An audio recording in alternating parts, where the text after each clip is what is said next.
só humoristas aqui presentes. A democracia e o humor não têm uma relação fácil. Desde que ele seja bem comportado e ajude na lida da casa, ela até lhe acha alguma graça. Mas quando o humor e a democracia não se entendem ou até discutem, o que é que acontece? Para nos falar disso, temos aqui duas autoridades nacionais na matéria. O Nuno Artur Silva é o autor da melhor piada do ano de 2016, com a ideia de aumentar a taxa do audiovisual, e o ilustre criador das produções fictícias que mudaram, de facto, o paradigma de produção humorística no país. Ricardo Araújo Pereira dispensa apresentações, está a acabar um best-seller para ultrapassar o Arquiteto de Saraiva, chamado... Estás a escrevê-lo agora? Não, chamado Eu e os Condónimos. Estava a tirar outras notas, sim, mas eu estou... Exato. Sim, o Eu e os Condóminios, sim, estou a acabar, sim. Está quase. É também o gato fedorento que revolucionou o estatuto do humorista no país, elevando-o à condição de popstar. Sejam bem-vindos, todos. Sobre este tema, importa esclarecer que a sisudez costuma identificar a política.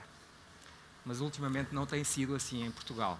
Entramos na era, Ricardo, na era dos políticos bem-humorados, ou é só conjuntural? Boa questão, obrigado. Boa tarde. Eu não sei exatamente como responder a isso, porque se calhar a pergunta, se calhar o Vítor faz a pergunta porque colaborou comigo num programa a que os políticos iam. E iam até com alguma vontade. E por isso a gente pode perguntar se a sátira política interessa aos políticos ou não. O que é uma ideia bastante inquietante, porque o satirista tem o objetivo contrário. Não interessa ao satirista que os políticos gostem muito de estar na sua presença. Claro que ao satirista que precisa de fazer um programa interessa que eles vão lá, porque caso contrário fica a falar para uma cadeira vazia e o programa perde um pouco de interesse. Mas esta é uma ótima questão para começar, sobretudo para a gente perceber que a questão é um pouco mais complicada do que parece. Porque, à primeira vista, nós diríamos que não interessa ao poder ser satirizado. Mas, como a pergunta do Vítor indica, a partir do momento em que os políticos vão a um programa de sátira política, isso parece indicar o oposto. E esse jogo de contradições é um jogo que o humor em geral, e a sátira política em particular, faz sempre. Por isso é que é muito difícil, quase todas as frases que começam com o humor estão incompletas. Vou só dar 2 ou 3 exemplos e depois chuto a bola, está bem? Por exemplo, eu acho que é óbvio que toda a sátira tem uma componente de homenagem, quanto mais não seja porque supõe a existência do objeto satirizado. Uma vez uns nazis puseram um cartaz no Marquês de Pombal. E os meus amigos e eu estávamos a ler um jornal com uma entrevista ao presidente dos nazis, em que ele dizia que com muito esforço os militantes tinham conseguido reunir os 2.000 euros necessários para colocar o jornal. Desculpem, para colocar o cartaz. E a gente achou graça e pensou, epá, por 2.000 euros pomos nós um. É uma piada um bocado cara, mas se calhar vale a pena. E então telefonámos para os advogados a saber qual era o pior que nos podia acontecer por pormos um cartaz no Marquês de Pombal durante a noite. E eles disseram que na pior das hipóteses a gente pagava 5.000 euros de multa. E acabámos por não pagar nada porque o cartaz, que custava 2.000 euros, acabou por não nos custar nada, porque as pessoas que o desenharam, por ser para nós, fizeram de graça. As pessoas que o montam, por ser a gozar com os nazis, fizeram de graça também, porque quem monta cartazes são ucranianos e angolanos e tal. E então pagámos uma multa irrisória à Câmara quando a Câmara descobriu que a gente tinha colado um cartaz. Nada disto interessa. O que interessa é que as pessoas começaram a olhar para aquilo, para o cartaz posto lado a lado com o dos nazis, e para um observador, à primeira vista, o que se via era o cartaz dos nazis cheio de pichagens, cheio de tinta, lixo, e o nosso impecável, imaculado, ao lado dos nazis. E, portanto, mesmo para uma pessoa que não tenha simpatia pelas ideias do PNR, olhar para aquela imagem, o primeiro impulso é dizer, epá, coitados dos nazis. Uma vez numa universidade, uma rapariga, uma estudante negra, perguntou-me qual tinha sido o meu objetivo. Se era criticar o cartaz dos nazis ou chamar mais atenção sobre ele. E houve uma espécie de sorriso que percorreu a plateia, como quem diz, a pergunta é absurda, é óbvio que era a primeira opção. Mas eu compreendo a pergunta da miúda, porque, de facto, um dos efeitos do cartaz foi esse. Falou-se muito mais do cartaz dos nazis depois da gente pôr o nosso a fazer pouco dele, do que antes disso. Só mais 2 ou 3 notas. Diz-se que a Rainha Vitória criticava, ou criticou pelo menos uma vez o seu bobo, porque ele não era suficientemente azedo com ela. E isso é uma ideia interessante também. Haver o poder precisar ou achar útil que haja um humorista que seja mesmo azedo. Porque há qualquer coisa num poderoso que tolera piadas azedas. Há qualquer coisa que indica que ele é mais poderoso ainda do que a gente pensava. Do que um que não tolera. Enfim, eu próprio já estou aborrecido de me ouvir falar, por isso vou passar ao Nuno e já digo mais coisas.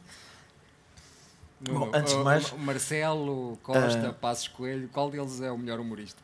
Queres começar por aí? Portanto, foram eleitos. Queria rejeitar o rótulo da autoridade no humor, porque isso, autoridade no sentido da autoria, ok, mas no sentido da autoridade é quase uma contradição nos termos, ou deveria ser, quando se fala em termos de humor.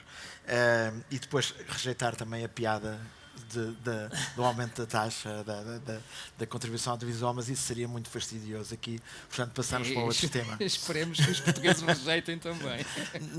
Seria uma boa discussão, mas não vamos ter lá aqui.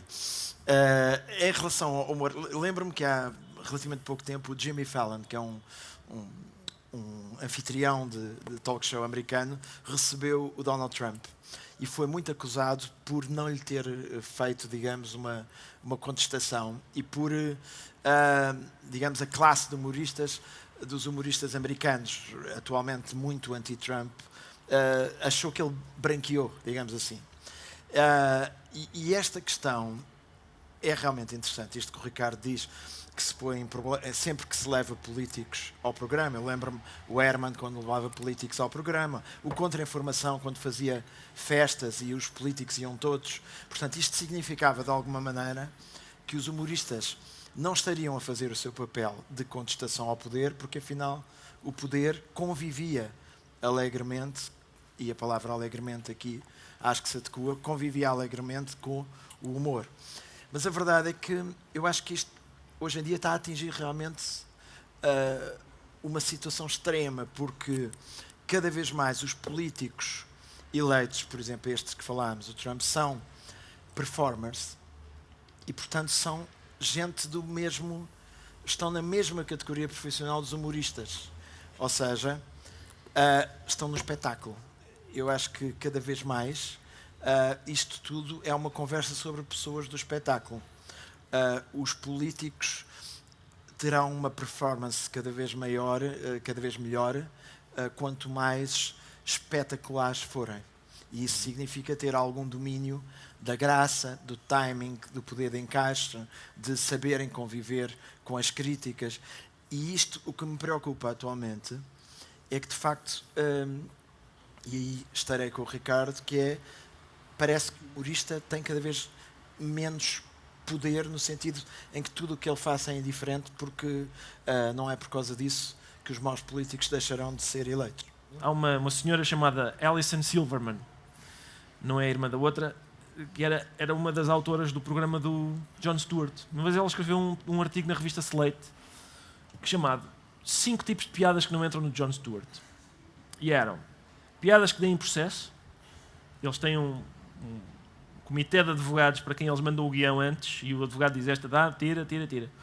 piadas que têm processo, piadas que só façam rir o grupo de autores. Às vezes há coisas que a gente diz no grupo de autores que são ou porcas ou demasiado ofensivas ou seja o que for, e é muito giro para ali, mas é feio, mas não tem interesse para o palco, etc. Várias outras. Uma delas é piadas que, em vez de uma gargalhada, puxem um aplauso. Porque é muito fácil dizer coisas sensatas, dizer coisas com as quais as pessoas concordem. Esta bandidagem, esta corrupção. Se não houvesse corrupção, este país era a Noruega. Só que a questão é essa, isso não dá vontade de rir. E o meu negócio é gargalhadas. É isso que eu comercializo. E, portanto, eu não quero ser aplaudido. Eu quero que as pessoas, o meu contrato tácito com as pessoas, ninguém abre a visão na última página, as poucas que abrem, ninguém abre para... que coisa interessante é que ele vai dizer hoje. Não, e para isso vão ler o Pacheco Pereira. Se querem uma observação perspicaz, vão ver o Pacheco Pereira. O meu contrato tácito com as pessoas é lê isto e eu vou tentar fazer rir. É isso. Já não lembro da questão. Parabéns pela questão. Foi uma boa questão, obrigado. Mais alguma? Há ali outra. No mesmo sítio, as questões são dali. Mais uma? A minha questão é principalmente para o Sr. Araújo Pereira. Que é primo do Pacheco Pereira, talvez, não? Acho que já ganhei a noite. Diga. A questão... Mas os dois podem responder. A questão é... Obrigado. O Sr. Artur Silva também pode. Eu disse principalmente. Claro. A questão é... Vivemos numa era em que as pessoas muitas vezes mostram o seu desagrado, dizem que isto as ofende, que aquilo as ofende. Os senhores consideram que vivemos numa era em que as pessoas se ofendem muito facilmente e acham que dizerem eu sinto-me ofendido legitimiza o seu sentimento? O meu amigo, onde é que eu assino? São exatamente as palavras que eu diria. Eu acho, para responder ao Vítor, o Vítor há bocado disse, onde é que o humor pode ir? Como é que pode ser mais... De certa forma, o politicamente correto é inimigo do Claro que é humor, inimigo, não é? sim, claro que é. Nem sequer é adversário. O Vítor dizia, para onde é que o humor pode ir? Para onde é que o humor pode tocar que ainda não tenha sido tocado? Que ainda não sei, que as pessoas digam, isso não pode ser. E hoje é quase tudo, porque quase tudo não pode ser. É muito fácil hoje, as pessoas dizerem, não, isso é ofensivo. Aquilo a que se chama politicamente correto é bastante inquietante para mim, até porque, no sentido em que é uma estratégia de controle da linguagem e portanto, de controle do pensamento. E o modo como isso começa a crescer, por exemplo, no meio universitário americano e anglo-saxónico. Há dias, numa universidade americana, a peça Monólogos da Vagina foi cancelada para não ofender as mulheres que não têm uma vagina.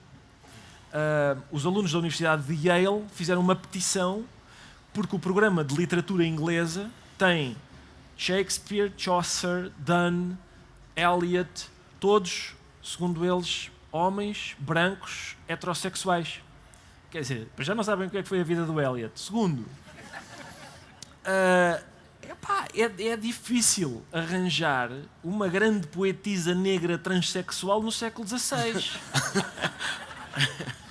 E, portanto, é natural que o programa tenha alguma dificuldade em arranjar diversidade de alguns pontos de vista. Não é? Eu sou a favor da diversidade, como é óbvio, mas parece-me haver uma espécie de...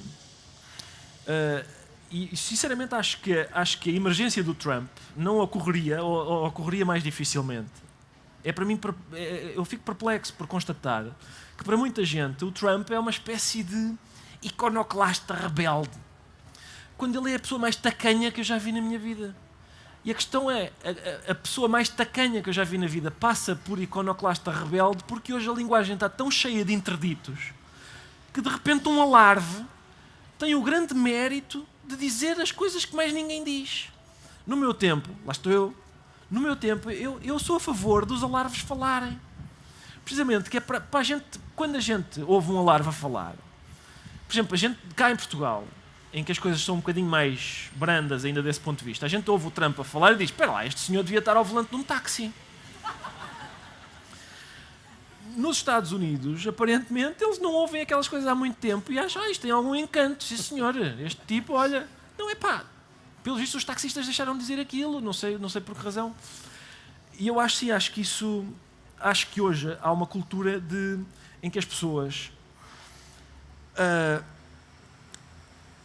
acham que têm o direito, para já têm o direito de dizer eu sinto-me ofendido. Eu acho que têm o direito de dizer isso ofende-me. Todo o direito.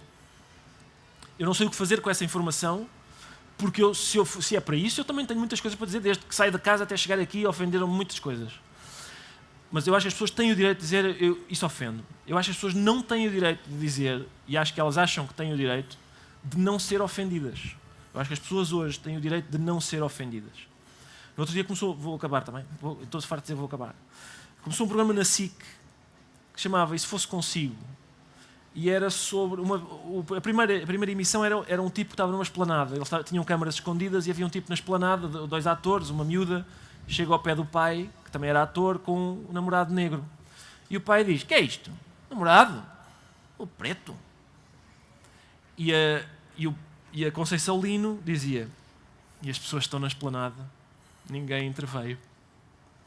Eu confesso que se estivesse naquela esplanada também não interviria. Eu pensava, olha, tenho aqui matéria para conversar ao jantar, encontrei uma besta, hoje vi uma besta, olha, não sabes, hoje na esplanada estava um idiota. Mas hoje as pessoas esperam que eu vá dar educação a outros cidadãos, que eu me levante e diga, escute, isso é racista, eu tenho bibliografia para lhe recomendar.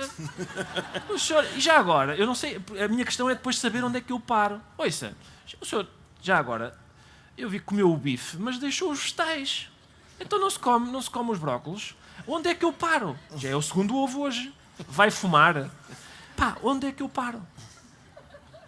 Eu queria só acrescentar uma coisa. Cada vez mais facilmente ou não? Em relação à indignação, concordo completamente com esta história do crescimento do politicamente correto como uma ameaça, mas onde eu sinto que há mais indignação imediata e violenta é no futebol. A quantidade, tu tens isso em exemplos concretos sobre isso.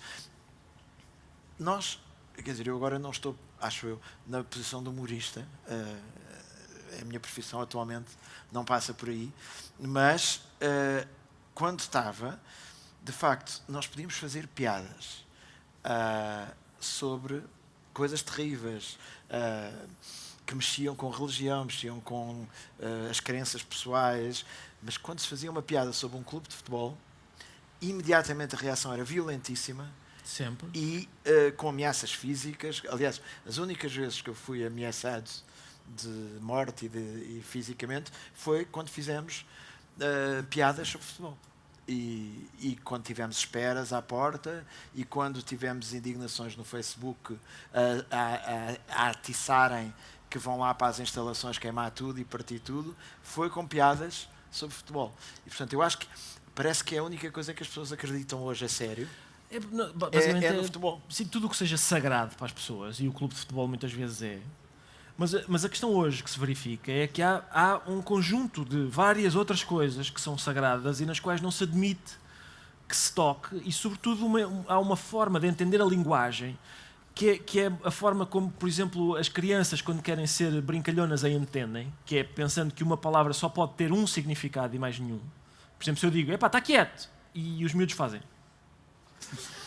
Isso, basicamente, é o que hoje, na sociedade, imensa gente faz. No outro dia eu vi uma história contada por uma pessoa pela qual eu tenho admiração, que é um homem que proeminente na luta pelos direitos homossexuais, e eu sou sensível a essa luta. E essa pessoa contou a seguinte história. Fui a um bar e pedi um gin tónico. E o empregado do bar disse-me, eu não sei se posso contar esta história na Fundação Francisco Manuel dos Santos, mas vou arriscar. Fui a um bar e pedi um gin tónico. E o empregado disse-me assim, olha, nós só temos copos destes altos. Agora o gin tónico serve-se naqueles balões, mas a gente não tem cá dessas paneleirices. E a pessoa pela qual eu tenho admiração disse assim, olha, o senhor está-me a ofender, porque eu sou paneleiro, e ao dizer que não tem paneleirices, isso é ofensivo para mim. E isso para mim é absurdo, porque ninguém que diga olha, já não tem estas paneleirices, está a pensar em relações homossexuais. Ninguém tem isso na cabeça. A palavra significa várias coisas. Ninguém está a associar isso a uma relação homossexual. Assim como, por exemplo, ontem, no Estádio da Luz, quando o meu companheiro da frente, por discordar de uma decisão do árbitro, disse: "Oh, palhaço!", não me estava a ofender a mim. Eu não me sinto ofendido por ele estar a dizer "oh, palhaço" num sentido negativo. Teria outros exemplos, mas se calhar são piores ainda do que para dizer aqui. E assim, Exato. é um bom momento, uma boa ocasião para encerrarmos por aqui. Obrigado por terem vindo. Espero que tenham gostado. Paguem aplausos aos nossos convidados e agradecimentos são devidos também às entidades que apoiaram este debate. Obrigado, boa noite. Aproveito para lembrar que amanhã teremos um debate sobre a democracia e a música com a Sónia Tavares, David Fonseca e Sérgio Godinho, amanhã às 18h30. Ainda hoje, a partir das 21h30, com a entrada livre no Teatro Mário Viegas, o ciclo de cinema sobre a democracia. Muito boa noite a todos.